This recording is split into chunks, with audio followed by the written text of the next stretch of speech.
Alright people, this is That Sports TV here with a man who doesn't need much introduction. This is Andrew Price, head coach of Calabar High School.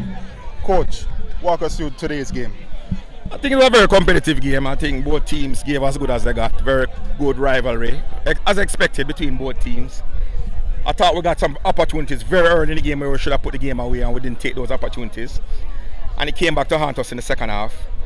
I think that shot that they scored was a regulation save for the goalkeeper, and I think he made an error. Man, we look back at the film and show him.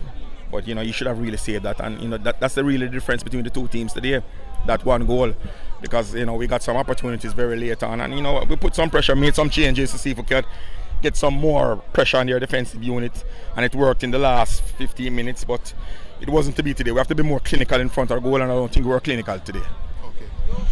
So coach, I remember last year, you said when you started this Calabar coaching, you mentioned 3 years or 4 year plan with this team here. So in your opinion so far, what is the trajectory like right now? The trajectory is going in the right direction. And most of these players came from the Colts team last year. So they are matriculating now to the Manning Cup stage, and they'll have another 2 or 3 years at the Manning Cup level. So they are young players, they're going to learn, and the only way to learn is to go on the field and learn, and I think that they will grow as the season progresses. It's 2 games, we have 3 points, Casey has the same amount of points, so what we have to do is just get them ready again for the next assignment and continue fighting. And finally, you defeated Penwood 1-0.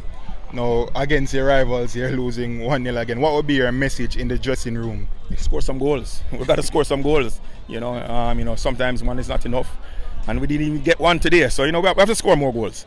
And we're clinical in front of goal, and we have to work on that. Okay. Thank you, Andrew Price, and good luck the rest of the season. Thanks. Yes, sir.